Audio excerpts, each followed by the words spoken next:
Resumen imposible. Mati Columbati te ordena las noticias en un país imposible de resumir. Maldita suerte, una mirada crítica de una realidad absurda.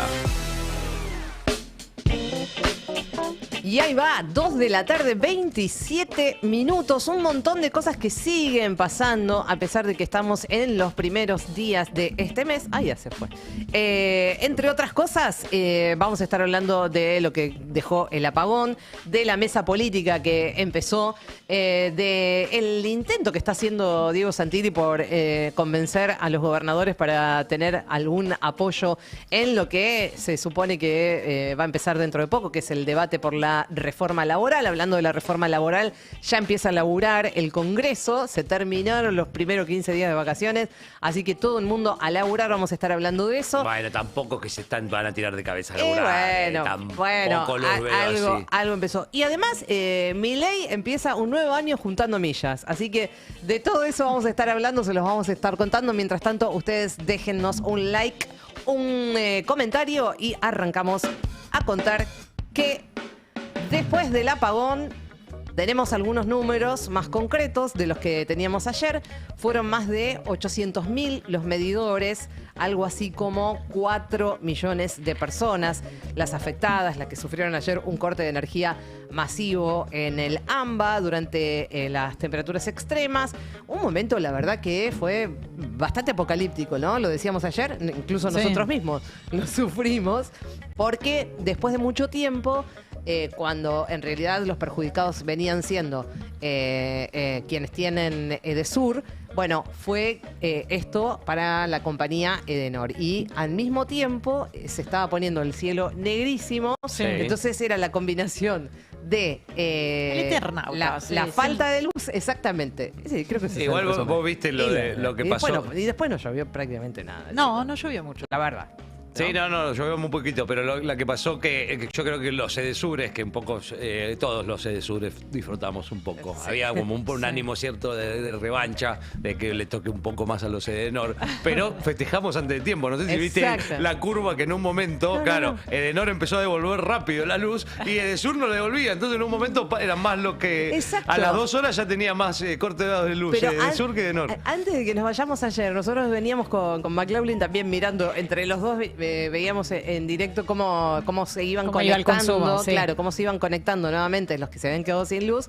Y efectivamente, en un momento quedaron 4.000, 3.000 sin luz de Edenor y quedaban todavía los 18.600 de Edesur. Claro, que no le devolvían más. No les devolvían más, tienen problemas. Bueno, todos tienen problemas, pero más la gente de Edesur. Bueno, para dar más detalles, según el gobierno, a las 14:45 salieron de servicio las 4 líneas de 220 volts del tramo de la alta tensión que estaban conectados a la subestación de Morón, de Edenor. Básicamente fue eso, hubo un quilombo ahí en la subestación de Morón. Y como el servicio está interconectado, que es un poco lo que mencionábamos, también esto afectó a algunos usuarios, una cantidad muy menor claramente, pero bueno, que era lo que decíamos de Edesur, terminaron, digamos, sin servicio durante mucho más tiempo porque le costó bastante, evidentemente, a la empresa reconectarlo. Walter Martelo, ex interventor de ENRE, habló sobre el apagón masivo. Básicamente lo que dijo es: hoy no estamos ni en un pico de demanda ni en un pico de temperatura, así que imagínense cuando esto verdaderamente ocurra. Lo primero que hay que aclarar del día de hoy es que no estuvimos ni en un pico de demanda ni en un pico de temperatura. Y además ustedes también tienen que tener en cuenta que si bien las empresas aducen esta cuestión de que siempre es insuficiente el aumento tarifario, ellos lo compensan no pagándole al mayorista, que es Camesa, que es quien le provee de alguna forma la energía, y después se formalizan planes de pago, etcétera. Con lo cual nunca dejan de perder y siempre tendrían capacidad de inversión. ¿Por qué no lo hacen, Juan? Yo ahí creo que me parece que hay que hacerlo con todas las letras. La distribución de la energía, sobre todo en el AMBA, en algunos lugares del interior del país también, ha dejado de ser un negocio vinculado a esa cuestión y se ha transformado en un negocio financiero. Sobre todo del 2023 hacia la fecha, lo que hay es una muy fuerte recomposición de la caja de las empresas y ningún tipo de inversión. No sé, o sea, con inversión esto se soluciona. Absolutamente. Se la timbean, dijo Martelo, básicamente. Sí, claro. O sea, cobran con un aumento extraordinario, porque se hacían los cálculos en las últimas horas acerca de lo que había aumentado las tarifas desde que asumió este gobierno, y sin embargo, bueno, la cosa no se modifica. Lo que dice Martelo es, bueno, es que no están poniendo esa guita para reinvertirla o para, digamos, mejorar un poco el servicio, sino que se la timbean. Sí, y además es evidente que no había, digo, más allá de los 36 grados que hacía de sensación térmica o qué sé yo, hace nada, la semana anterior había salido el dato de que el uso de la capacidad instalada de la industria es 57%. Totalmente. O sea, Claro. casi la mitad de las máquinas industriales están apagadas, que se supone que es lo que más consume energía. Sí, y a eso agregale que además estamos en un periodo de vacacional fuerte, que es la primera quincena de... Claro, no hay de- colegio. toda la no, población no de hay Buenos colegio, Aires, hay claro. mucha gente que no está acá en la ciudad de Buenos Aires o en el AMBA, o sea que son varios factores que darían a pensar que no estábamos en un pico de consumo. Claro. Y sin embargo sucedió esto. Bueno, habrá que ver cómo sigue. También hay que aclarar que el Estado, que debería estar atrás de estas empresas concesionarias para que inviertan y para que sobre todo renueven muchos materiales que deberían hacer y no lo hacen, no es algo inherente solamente a este gobierno. Esto viene un arrastre de gobiernos anteriores también, incluyendo el de Alberto Fernández, que poco le pusieron la pata encima a estas empresas para que finalmente invirtieran lo que tienen que invertir para dar un servicio como la gente o como nos merecemos los que pagamos, sobre todo unas tarifas impresionantes. Vamos a cambiar de tema, ahora sí, hablando de recambio turístico, hablando de finalización de la primera quincena, comienza la actividad política un poco más fuerte. Evidentemente, durante estos primeros 15 días no pasó demasiado, por lo menos en la actividad del Congreso y etcétera, de todo lo que se va a venir. Ahora estamos hablando de la mesa política que finalmente se reunió. Está Milei retomando las actividades con esta primera reunión de la mesa política de este 2026. Con la mirada puesta en la reforma laboral. Se supone que de eso se habló en esta primera reunión, en esta primera mesa política, mesa chica, si se quiere, del gabinete de Milei. Se va a debatir cuánto está dispuesto a ceder, y por ahí va a pasar la conversación, la Casa Rosada, para, de alguna manera, atraer la anuencia de algunos gobernadores con el tema de la reforma laboral, de contentar a sus socios y sobre todo, justamente decíamos, a los mandatarios de las diferentes provincias, que sin ellos evidentemente esto se va a poner complicado. Hablamos de la reforma laboral, que es el tema que tiene en carpeta el primero y por lo menos en estos tiempos que vienen, el más importante sin lugar a dudas. Lo que tienen que definir es, además, cuáles van a ser los temas que van a incluir en la sesión extraordinaria. Se supone que esto se va a prorrogar, digamos, se va a decretar Milei la apertura nuevamente de las sesiones extraordinarias, que va a ser seguramente el lunes 2 de febrero hasta el 27 de febrero. De todas formas, se descarta que solo van a estar tratando en las extraordinarias la reforma laboral, probablemente la ley de glaciares, pero para que, digamos, la cosa no se disperse demasiado y que se enfoque ahí en tema de reforma laboral. Igual tienen un quilombo porque digo, no es solo la oposición, que siempre es oposición, que sé yo, la izquierda del peronismo, que están también con el tema de que quieren meter en lo del decreto de la CIDE, digamos, si se reúne el Congreso, si llega al recinto, tratar en algún momento ese decreto. Sí. Absolutamente, eso va a suceder también, pero es aparte de las extraordinarias, claro. Por eso, digamos, ahora también nos vamos a meter en ese tema, porque en todo caso van a tener que los legisladores forzar de alguna manera, porque ahora vamos a contar que tampoco la bicameral está conformada. Pero terminando con este tema, decíamos, un momento particular muy sensible para el oficialismo, que busca sumar respaldos provinciales para avanzar con la reforma laboral en el Congreso. Y en este contexto, hoy una de las noticias tiene que ver con una reunión que supuestamente iba a tener Santilli con Silioto en la Casa Rosada, y nos enteramos hace un rato que esa reunión fue postergada. La reunión entre el ministro del Interior y el gobernador pampeano, que estaba prevista para hoy en la Rosada, y mientras desde el gobierno nacional señalaron que fue Silioto el que pidió reprogramar, postergar el encuentro por cuestiones personales de último momento, desde La Pampa que dijeron, no, nosotros no fuimos, nos cancelaron desde la Rosada. Bueno, habrá que ver quién dice la verdad. Lo cierto es que hay muchos gobernadores que empezaron a marcar una postura muy firme antes de definir si se apoya o no la reforma laboral en el Congreso. Por supuesto que Silioto es contrario a la reforma laboral, pero ahí estaba, o por lo menos Santilli iba a intentar negociar de alguna manera algún tipo de acercamiento. Por supuesto que después está otro grupo de gobernadores que, si se quiere, uno puede pensar que son más afines al oficialismo, pero que sin embargo están poniéndose firmes. Hay un reclamo que viene por el lado del impacto que los cambios propuestos podrían tener sobre la recaudación provincial, especialmente por la modificación vinculada al impuesto a las ganancias, que afectaría directamente a la coparticipación federal de las provincias, y esto es algo que preocupa muchísimo. Por eso están viendo la forma de empezar a negociar de alguna manera algunos cambios que puedan hacer que por lo menos no haya una frustración o una primera frustración del oficialismo en el Congreso. Lo que dicen muchos gobernadores es: no va a haber un respaldo al libro cerrado al proyecto. Hablamos de una pulseada política que trasciende además lo sindical, porque uno podría pensar que allá están los sindicatos, sobre todo la CGT, que ahora vamos a hablar también del tema, fuerte oponiéndose a la reforma laboral, y sin embargo también acá hay una oposición fuerte en algunos casos y una incertidumbre en otros casos de algunos gobernadores que dicen: che, esto realmente no nos está conviniendo porque va a hacer que finalmente las provincias tengamos cada vez menos guita.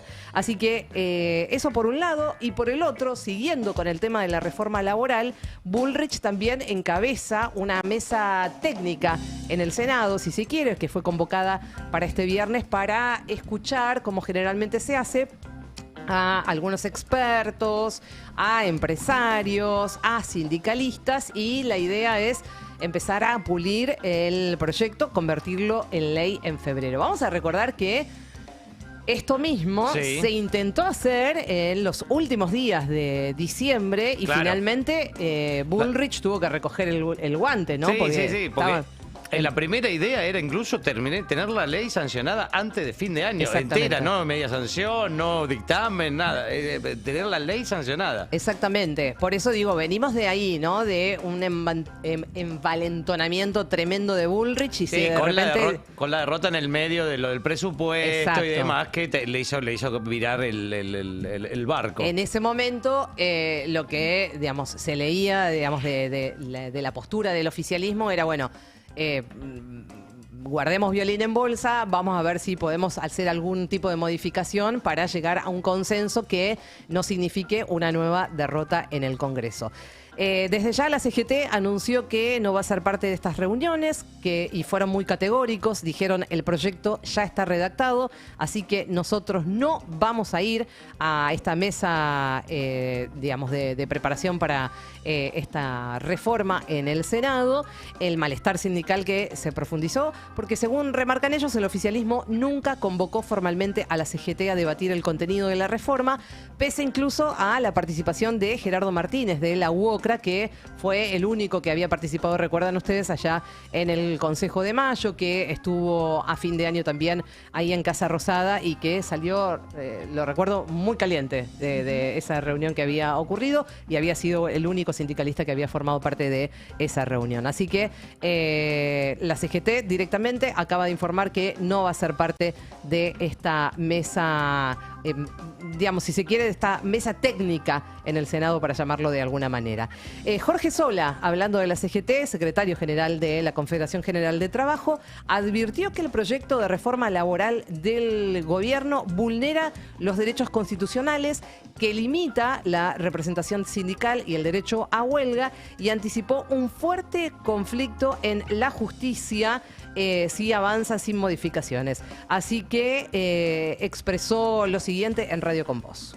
Llevaron de esas reuniones con esos sectores que no son el peronismo. Mencionaste Provincias Unidas, el bloque de radicales. Hay senadores que responden a otros gobernadores que tienen bloques propios. Digo, ¿con qué sensación térmica te fuiste de esas reuniones?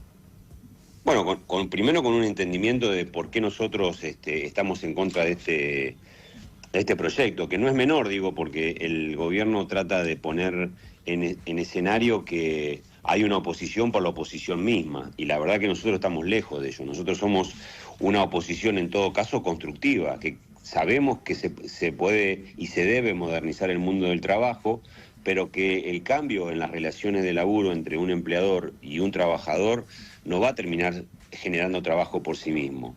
En eso somos socios estratégicos de la inversión productiva. La que habló también fue la propia Patricia Bullrich, que dejó en claro su pensamiento sobre la reforma laboral en una nota que ayer dio a La Nación Más. ¿La reforma laboral en febrero? Yo creo que sí. Creo que es una reforma muy importante para la Argentina.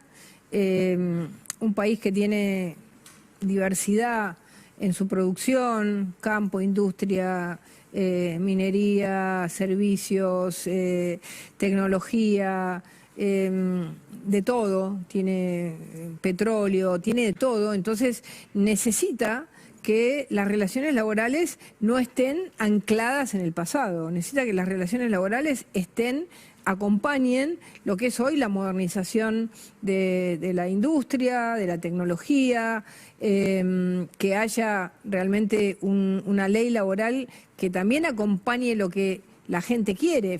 La ley es buena y sobre todo además da previsibilidad. En los juicios laborales, que son un desastre, no todos, por supuesto que siempre hay excepciones, siempre hay buenos jueces, pero que en general se han ido a las nubes. Una empresa tiene que pagar 300 millones de pesos por un despido. Es una locura de una persona que ganaba 2 millones de pesos. Eso va a tener total previsibilidad. Así que yo creo que va a ser muy importante para la Argentina.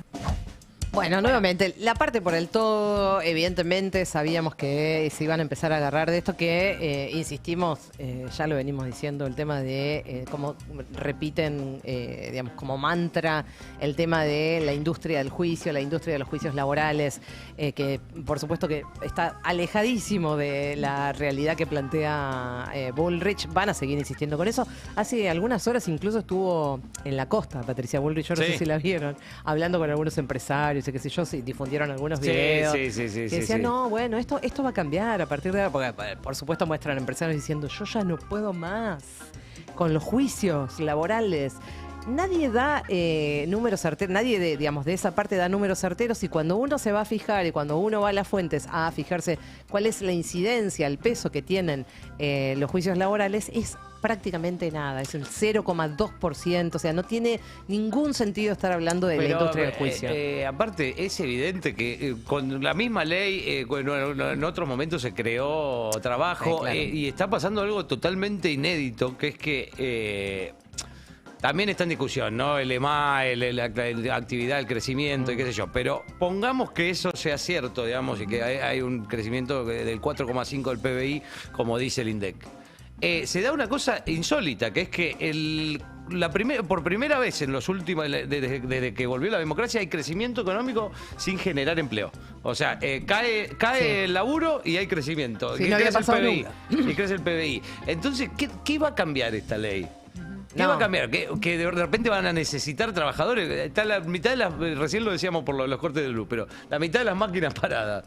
Sí, nosotros lo tenemos claro. Esto es así y además lo venimos contando y yo creo que toda la gente que nos escucha sabe más o menos cómo es la cuestión. Ahora, sabemos que va a ser la narrativa, el relato, llámenlo como quieran, del gobierno, del oficialismo durante todo este tiempo, porque va a ser una batalla durísima. No creo que sea fácil. Hay algunos que dicen que, bueno, que finalmente sí va a salir, pero con algunas modificaciones bastante importantes. Vamos a ver en todo caso hasta dónde cede el gobierno en hacer esas modificaciones que se le piden por parte de los gobernadores y, bueno, también el sindicalismo. Yo creo que ya el sindicalismo lo han dejado afuera, aunque no creo que tanto, pero sí van a tener que prestar atención a lo que piden los gobernadores. Hablando de esto, un dato más, porque ayer estuvo en Batalla Cultural con Noé Barral Grijera Felipe Solá, que por supuesto criticó mucho la reforma laboral, aunque dijo que sí, que se necesitaba una reforma laboral, pero en todo caso para sostener a las pymes.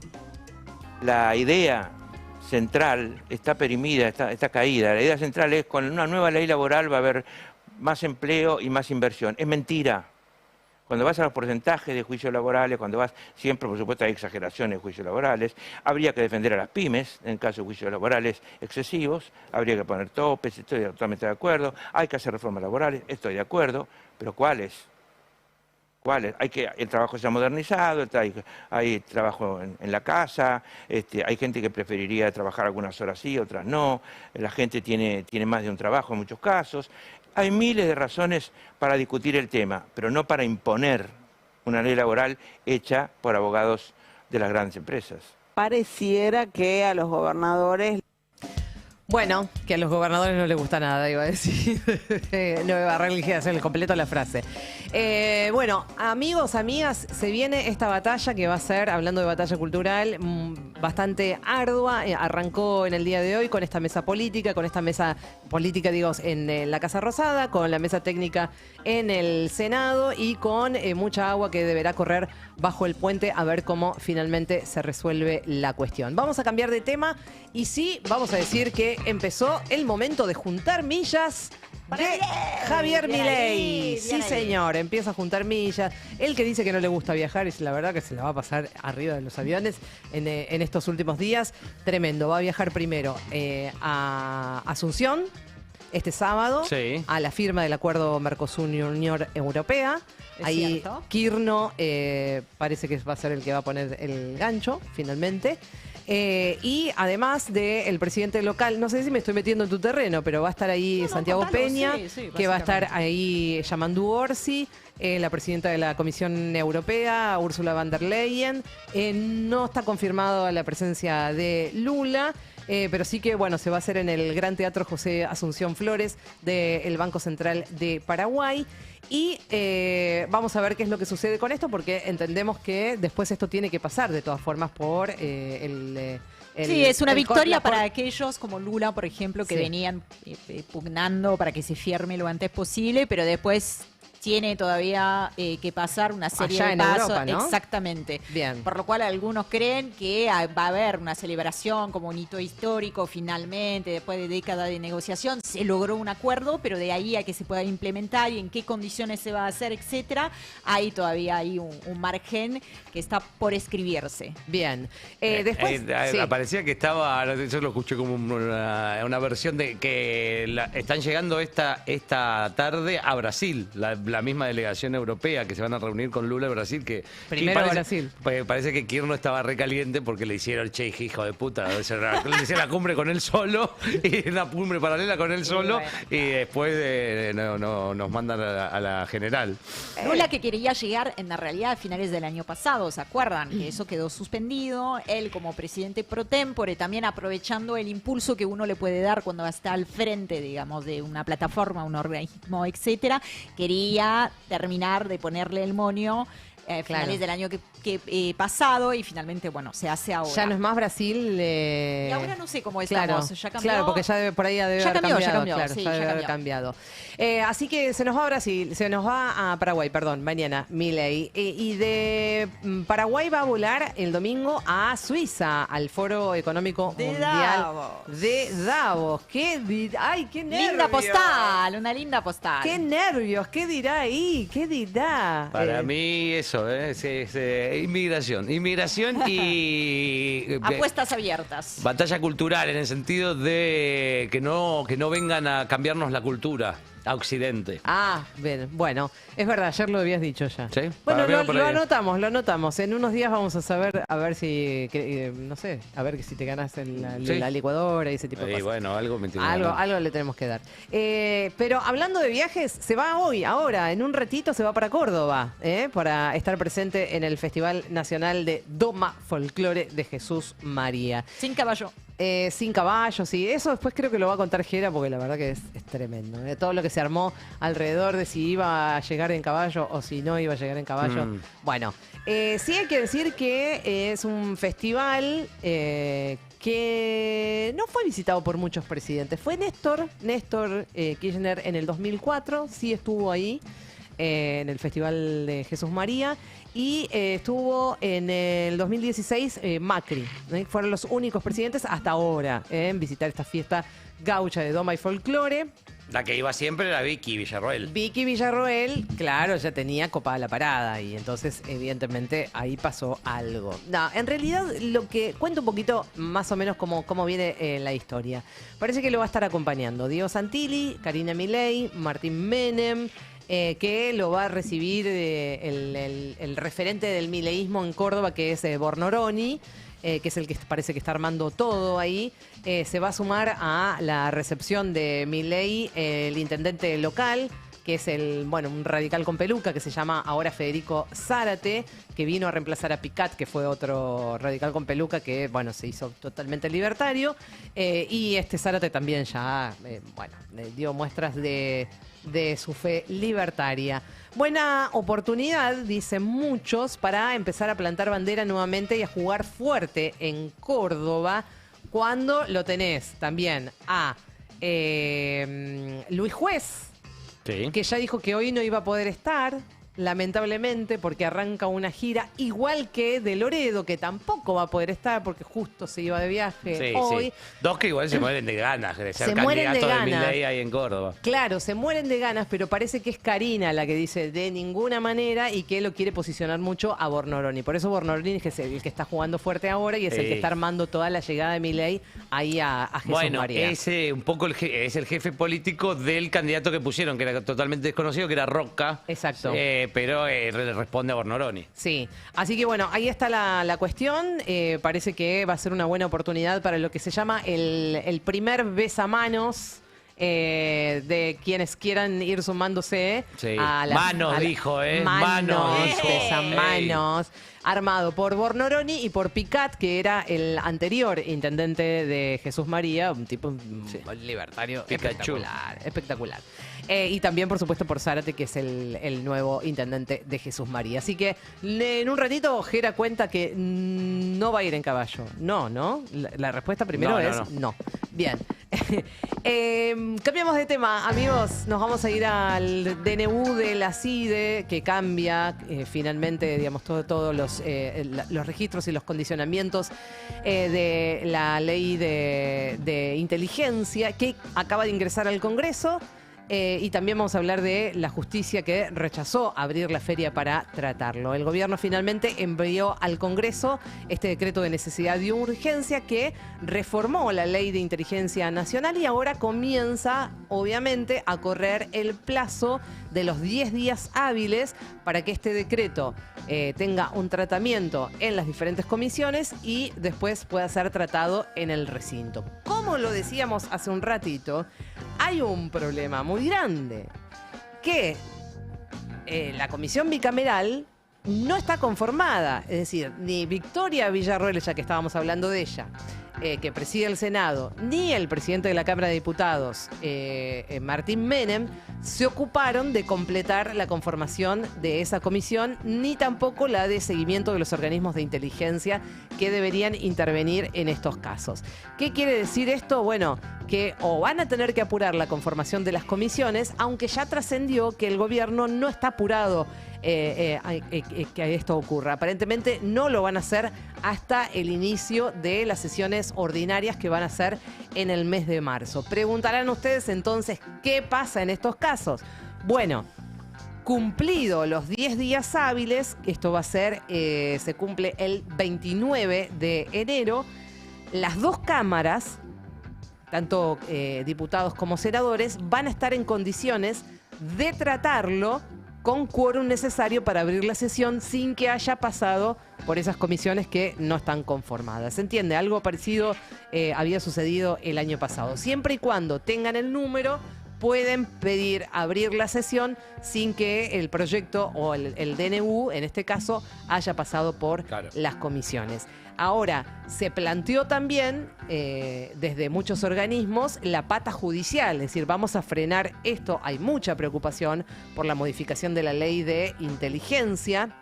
Entonces, porque es un decreto que amplía atribuciones de la Secretaría de Inteligencia para vigilar, para perseguir, hasta para detener personas, algo que constitucionalmente calificaron como absolutamente ilegal, por lo que obviamente hubo muchas presentaciones judiciales, muchos pedidos de medidas cautelares.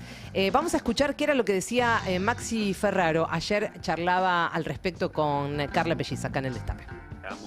El primer día de enero que el presidente Milei había firmado un decreto de necesidad de urgencia que modifica en más de 30 artículos la actual ley de inteligencia y Secretaría de Inteligencia del Estado, y que como coincidimos con el diputado Paulón y la diputada Frade, que es con quienes nos presentamos en la justicia para solicitar una cautelar para que suspenda el decreto de necesidad de urgencia y a su vez declare la inconstitucionalidad de este decreto, creo que nos pone a todos en libertad condicional y nos pone en una situación de todos sospechados, todos espiados, ¿no? Entonces, es por eso que nosotros hemos hecho dos tipos de acciones. Una, por supuesto, la judicial, que tiene que ver con que se declare la inconstitucionalidad de este decreto por ser nulo, de nulidad absoluta, porque a su vez también se mete en materia prohibida, ya que el decreto le da un poder de policía a los agentes de inteligencia para poder arrestar o aprehender a cualquier persona si así lo consideran, y que solamente hace mención de poner en conocimiento de las fuerzas de seguridad y no de una autoridad judicial, y esto es una modificación solapada a lo que es el Código Procesal Penal de la Nación, que está prohibido claramente por la Constitución a la hora de dictar decretos de necesidad de urgencia o decretos delegados, como lo viene haciendo el presidente Milei.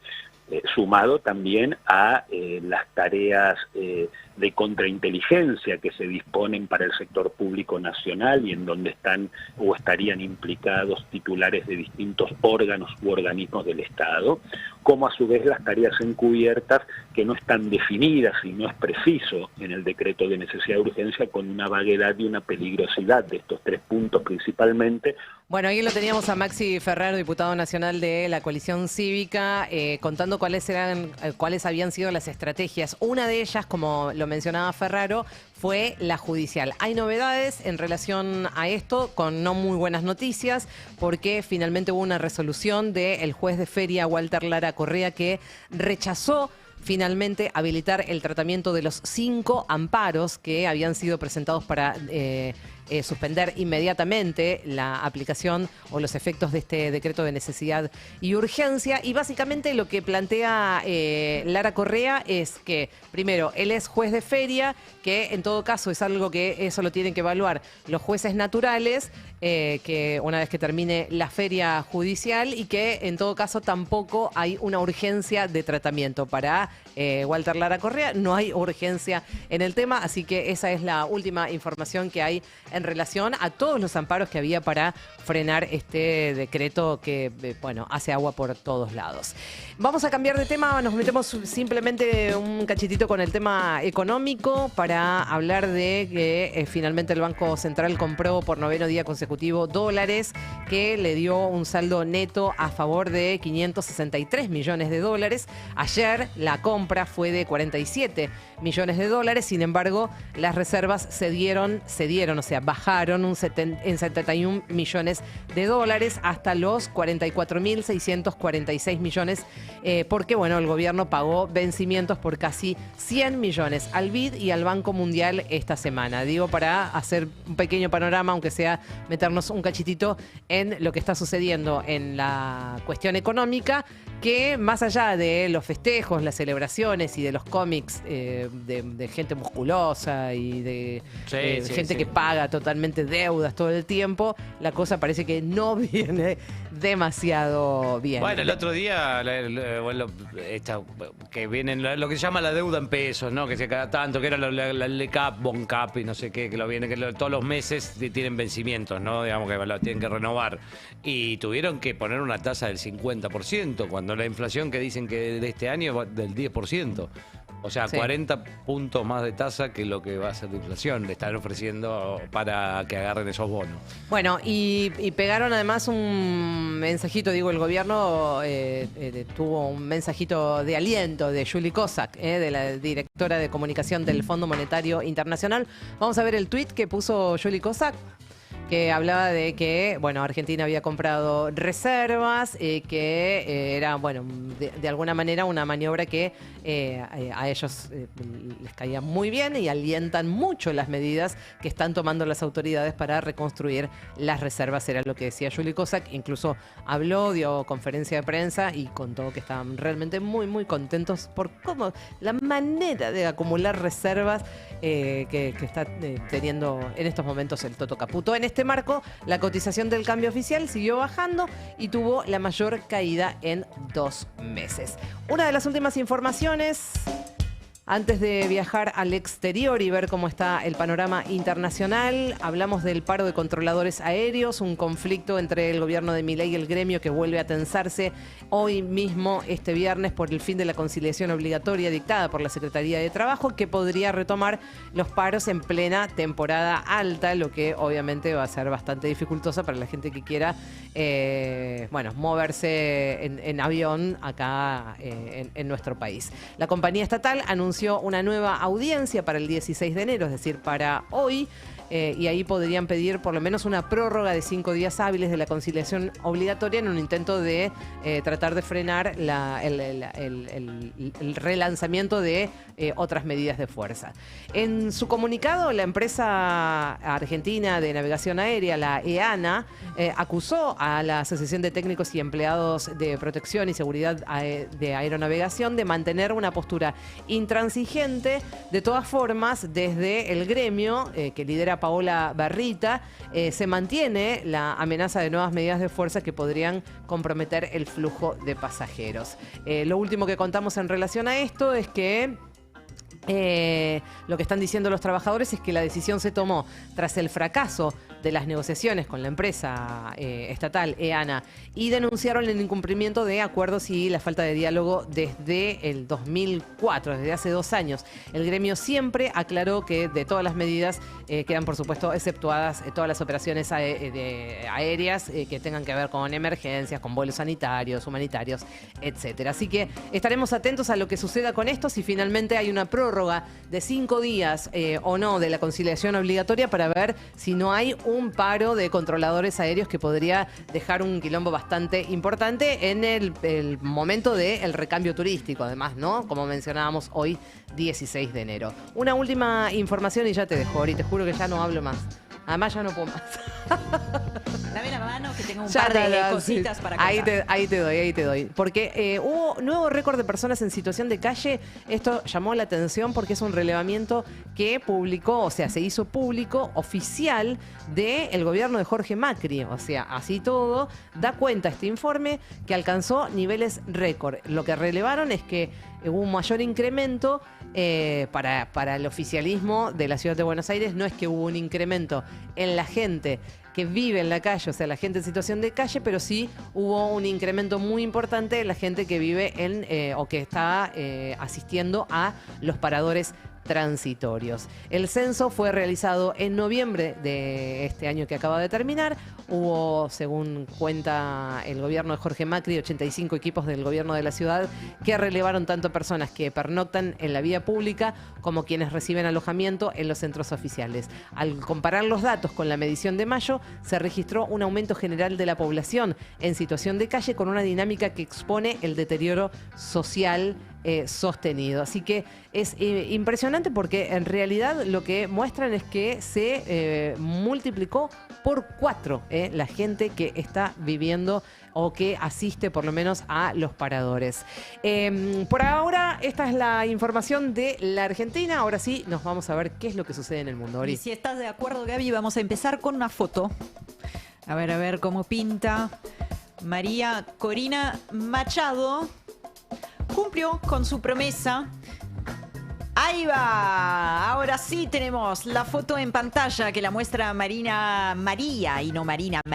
Corina Machado junto a Donald Trump, porque durante su visita a la Casa Blanca este jueves, efectivamente la opositora venezolana le entregó al presidente de Estados Unidos la medalla del Premio Nobel de la Paz, enmarcada con, y vale la pena leerlo, el siguiente texto: al presidente Donald Trump, en gratitud por su extraordinario liderazgo en la promoción de la paz mediante la fuerza, dice la Nobel de la Guerra, el impulso de la diplomacia y la defensa de la libertad y la prosperidad.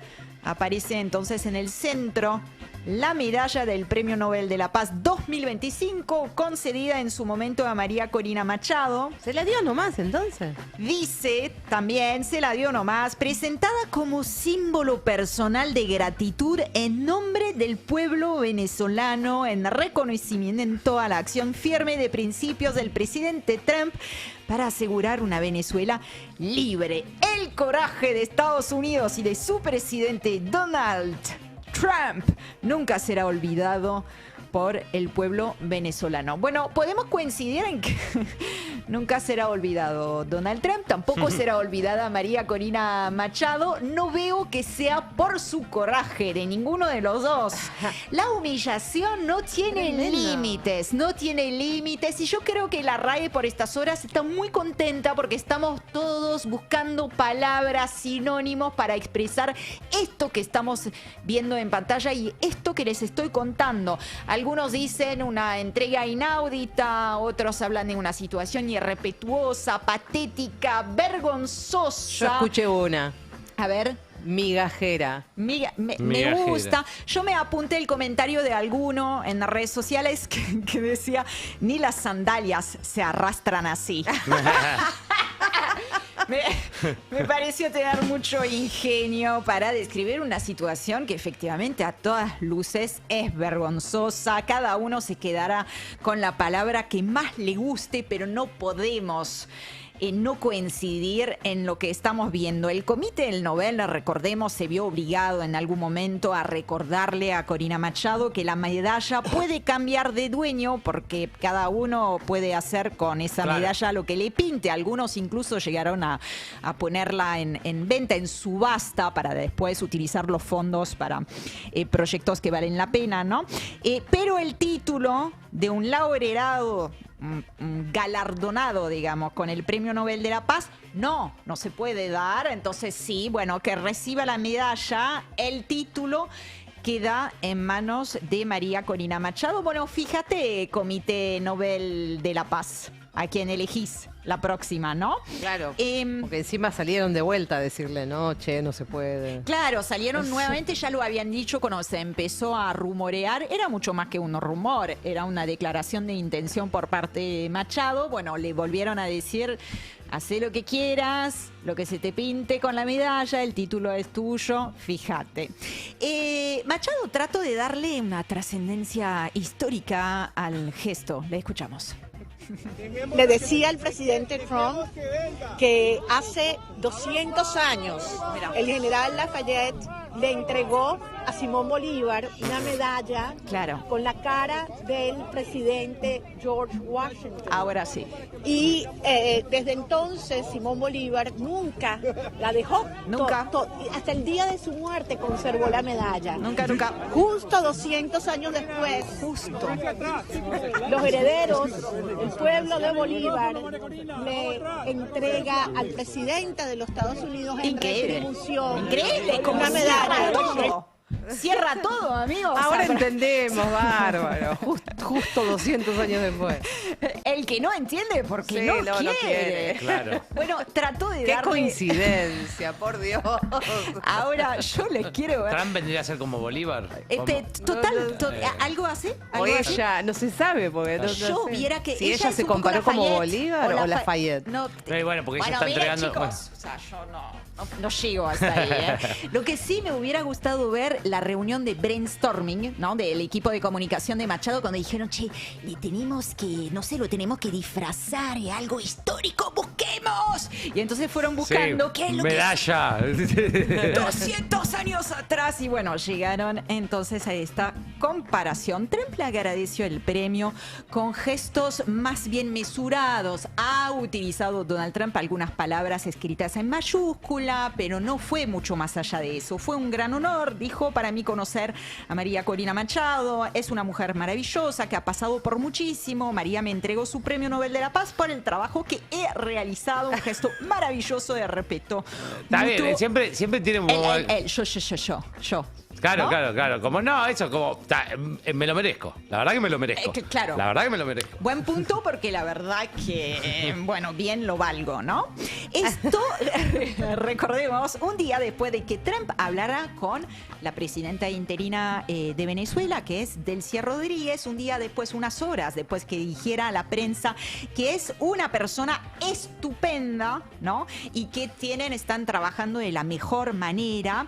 Hoy, de hecho, el diario estadounidense New York Times informó además de una reunión este jueves entre el director de la CIA y la presidenta interina en Caracas. ¿Qué quiere decir? Esto quiere decir que el pulgar para arriba sigue destinado a Delcy Rodríguez, en detrimento, pongámoslo en esos términos, de la líder opositora María Corina Machado. Por si no hubiera quedado claro, la vocera de la Casa Blanca, Karoline Leavitt, ¿no? Ese angelito, pero dice cosas horrendas todo el tiempo, bueno, confirmó en conferencia de prensa que Machado no puede gobernar por falta de apoyo y respeto interno, y también dijo que a la hora de apoyar la continuidad que representa Delcy Rodríguez, el presidente Donald Trump ha hecho una valoración realista. Estas son las palabras que ella utilizó. Hizo una valoración realista y que esa valoración no ha cambiado. Claro, Machado tiene una medalla bañada en oro, pero Delcy Rodríguez tiene poder. Tiene petróleo, tiene lo que le interesa a Donald Trump, así que tendrá que esperar un poquito más todavía. Nos quedamos en Estados Unidos para decirles que el gobierno de Donald Trump no se banca que nadie cuestione su política. Les propongo que escuchemos nuevamente a la vocera de la Casa Blanca en un intercambio con un periodista. You were just defending ICE agents generally, and earlier on, Secretary Noem spoke to the media. Es realmente de suma, esto lo digo yo, no el periodista, es de suma gravedad lo que está pasando en Estados Unidos. Y lamentablemente existe ese derrame de la política estadounidense en el mundo. O sea, lo que ya esté pasando en Estados Unidos o vaya a pasar en Estados Unidos tendrá consecuencias. Y no solamente a través de la política exterior, ¿no? Como que autoriza, habilita, emula o más bien genera emuladores, ¿no? De un modelo. Ahora sí, voy a la traducción entonces. Le pregunta el periodista, antes defendías en general a los agentes del ICE, ¿no? Que son esos agentes que persiguen a los inmigrantes. Y antes la secretaria Noem habló con la prensa y dijo, entre otras cosas, que están haciendo todo correctamente. Ahora el periodista va a los datos y dice, 32 personas murieron bajo custodia del ICE el año pasado. Que de paso también les informo sobre esto, ¿no? Más de 30 personas muertas bajo custodia del ICE el año pasado. 170 ciudadanos estadounidenses fueron detenidos por ICE y Renee Good, esa mujer que apenas unos días atrás fue asesinada a manos de un agente del ICE, ¿no? De 3 tiros en la cabeza, bueno, fue alcanzada justamente en la cabeza y asesinada por un agente del ICE. ¿Cómo esto se corresponde con el hecho de que supuestamente estén haciendo todo correctamente? Le pregunta el periodista. Legítima la pregunta. ¿Cómo se contesta eso? Bueno, Levitt dice, eres un vendido de izquierda. No sos un periodista, no sos un reportero. Te paras en esta sala como si fueras periodista. Vos y la gente en los medios que tienen esos sesgos, pero fingen que son periodistas, ni siquiera deberías estar sentado en esta silla. Bueno, el gobierno no se banca que nadie cuestione su política, ni en la prensa, ni en las calles. Minnesota se ha vuelto el epicentro de la resistencia ciudadana contra la política migratoria de Donald Trump, una política migratoria que a su vez Donald Trump está utilizando en como herramienta de persecución de la ciudadanía de forma mucho más amplia que una guerra contra la inmigración ilegal. Y ahora se plantea el presidente estadounidense invocar la ley de insurrección. Si los políticos corruptos, dijo, de Minnesota no obedecen la ley y detienen a los agitadores profesionales y a los insurrectos que atacan a los patriotas del ICE, que solo intentan hacer su trabajo, entonces aplicaré la ley de insurrección. A ver, recordemos que esa norma le permite al presidente desplegar a las Fuerzas Armadas en territorio nacional o tomar el control de la Guardia Nacional, que está supuestamente en general a las órdenes de cada estado, ¿no? De cada gobierno estatal, para aplacar un levantamiento armado interno, ¿no? La última vez que fue invocada fue a principios de los años 90 en el caso Rodney King. ¿Se acuerdan? Bueno, los policías blancos que lo asesinaron fueron absueltos. Lo asesinaron en una paliza, ¿no? Y entonces hubo disturbios en Los Ángeles y en ese momento invocaron la ley de insurrección. El alcalde de Minneapolis, que está al frente de todo esto que estamos viendo, ¿no? Rechazó, por supuesto, de plano la posibilidad de que Trump invoque esa ley. Minnesota necesita que el ICE vaya, no necesita una escalada que traiga tropas federales adicionales más allá de las 3.000 que ya están acá, porque hay que decir que en este momento Minneapolis ya es una ciudad tomada. No hace falta ni siquiera sumarle más agentes. Ya estuvieron desplegando más agentes.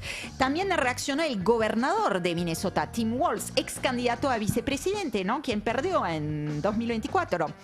Y que se dirigió directamente a Trump diciéndole, bajemos la temperatura, pongamos fin a esta campaña de represalia, esto no es lo que somos. Y al mismo tiempo llamó a los residentes de Minnesota a alzar la voz con fuerza, urgencia, pero también de manera pacífica, porque eso está escalando. No podemos avivar, dijo él, las llamas del caos. Eso es lo que él quiere, ¿no? Hablando de Donald Trump.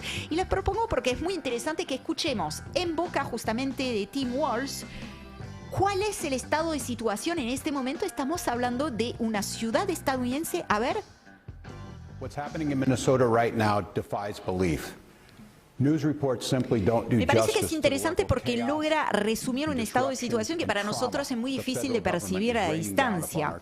Las noticias simplemente no hacen justicia al nivel de caos, dijo, perturbación y trauma que el gobierno federal está causando sobre nuestras comunidades. Agentes armados, enmascarados del ICE, van puerta a puerta, y hay muchos videos que los muestran, yendo puerta a puerta, exigiendo a la gente que señale dónde viven sus vecinos de color, porque esto ha pasado a hacer la búsqueda. Si sos negro, marrón, amarillo, adentro. Detienen a personas indiscriminadamente, incluidos ciudadanos estadounidenses, y exigiendo ver sus papeles. Esto también es algo, Gaby, que estamos viendo en estos últimos días. Muchos videos que muestran cómo arrestan al voleo a gente simplemente por un color de piel y exigen efectivamente su identidad. En supermercados, paradas de colectivos, hasta en escuelas. También fueron a escuelas. dentro de las escuelas. Rompen ventanas, arrastran a mujeres embarazadas por la calle, agarran a los habitantes de Minnesota, los arrojan en camionetas sin identificación, secuestran a personas inocentes sin aviso ni debido proceso. Todo esto que está diciendo el gobernador son cosas que hemos podido ver nosotros también en video. Seamos muy claros, esto dejó de ser una cuestión de inmigración, dice el gobernador, hace mucho tiempo. Es en cambio una campaña de brutalidad organizada contra el pueblo de Minnesota por parte de nuestro propio gobierno federal. Estamos hablando de un alcalde, lo agrego yo, alcalde demócrata, estamos hablando de un gobernador demócrata, de ahí también la hazaña. Pero en Minnesota, dijo él, la gente dio un paso adelante, etcétera. Ahí, bueno, va hablando del orgullo, de cómo la comunidad está pudiendo reaccionar. Habla incluso de una isla de decencia en un país empujado hacia la crueldad. Y seguiremos, dijo él, siendo una isla de decencia. Se parece mucho a el mensaje que podría dar un gobernante, un líder en un momento de guerra. Es tremendo, es tremendo. ¿Te puedo sumar algo? Vos sabés que esta mañana tuvimos la posibilidad con Carla de charlar con Ernesto Resnick. Seguramente muchos de ustedes lo deben conocer porque lo seguimos en las redes, es biólogo. Vive en Minneapolis hace muchos años, sí. Pero bueno, está muy empapado también de la política argentina, muy crítico del gobierno de Milei. Y entonces nos pareció que estaba bueno, digamos, que nos pudiera hacer una pintura de lo que él ve de ahí. Y una de las cosas que me agarro de lo último que decís, que es esta isla de, digamos, de este cachito de decencia que todavía queda, contaba que sus hijas van a un colegio ahí en Minneapolis y que, digamos, una de las estrategias que empezó a establecer la comunidad, esto de, que lo vemos permanentemente en los videos, de tocar silbato cada vez que viene una patrulla, etcétera, para advertir. Bueno, esto mismo empezaron a hacer en los colegios porque pasa esto mismo. Sí. Porque van a buscar... Sí. A esa gente que va a dejar a los hijos o que va a buscar a los hijos. Que o los laburantes. Sí, o laburantes, porque hemos visto. En los jardines, se han metido. Claro. Bueno, entonces, ¿qué hacen? Desde el colegio ponen, que son esos colegios muy grandes, en cada una de las esquinas, gente que vigila que no vengan las patrullas. Y cuando vienen, hacen lo que él decía, como una especie de shutdown, sí. Cierran todo el colegio, claro. Con los pibes adentro y con los docentes adentro para que no puedan entrar. Sí, y además estás viendo escenas que es tremendo. Sí, estás viendo lamentablemente escenas que también se han visto en la Argentina en plena dictadura, que es que te detienen y te piden gritar tu nombre porque no saben cómo van a terminar. De esto estamos hablando. Hay palabras que son difíciles de utilizar, que siempre trato de tenerle mucho cuidado porque encierran todo un concepto. No es fácil decir esto es fascismo, pero ¿sabes qué? Fui a buscar cuáles son los rasgos del fascismo. Y si uno, lo que hice no es académico, digamos, pero es de tomar de gente conceptos de gente que sí estudió la cuestión, Humberto Eco, digo, analistas que sí van hablando del fascismo. Y cuando vas haciendo un listadito de algunas características, rasgos del fascismo, hablan culto al líder, cheque en verde. Sí. O sea, acabamos de empezar el noticiero con la medalla del Premio Nobel de la Paz que le fue entregado porque así pensaba que se lo merecía. Nacionalismo excluyente, que es, bueno, nosotros y los otros, ¿no? Sí, sí. Desprecio por el pluralismo y la democracia liberal. Uso político del miedo, a full. O sea, todo cheque en verde. Militarización del orden interno. Eso mismo les acabo de describir. Deshumanización del enemigo. Mataron de 3 tiros en la cara a una mujer, ¿no? Hace apenas unos días, madre de 3 hijos, y dijeron, es una terrorista, que es exactamente la narrativa del enemigo interno. Ataque sistemático a la prensa. Les traje para abrir también un ejemplo de haces una pregunta con fundamento, con cifras, con asidero, todo lo que quieras, y yo te devuelvo una respuesta de sos un vendido, un zurdo de mierda. Alianza entre el Estado y élites económicas amigas, que es lo propio del gobierno de Trump. Relativización de los derechos humanos es lo que viene haciendo constantemente, y también cierta estética, ¿no? Que tiene que ver con el orden, la disciplina, la fuerza, y hemos visto cantidad de videos publicados de manera oficial por distintos ministerios, ¿no? del equipo de la administración de Donald Trump, que justamente emulan esto. Entonces tenemos como un listadito. antes de llegar al uso de la palabra, ¿no? De lo que es el fascismo, simplemente mirando cuáles son los rasgos. Y hoy en día Trump entra en todos los casilleros. Te lo contó Ori, nosotros vamos a dejar acá, que bastante tenemos. Tremendo, tremendo todo lo que sigue pasando, pero mientras tanto ahí aparece el QR en pantalla para decirte que sigas al Destape en todas las plataformas, para que puedas escanear ahí el QR, va a aparecer un link, vos simplemente te haces clic en el link y ya nos vas a tener como medio favorito en tu celular. Y esa es la recomendación, que tengas al Destape como medio favorito en tu celular para que te puedas enterar de todo. Maldita suerte. De 14 a 17 horas. En El Destape 1070.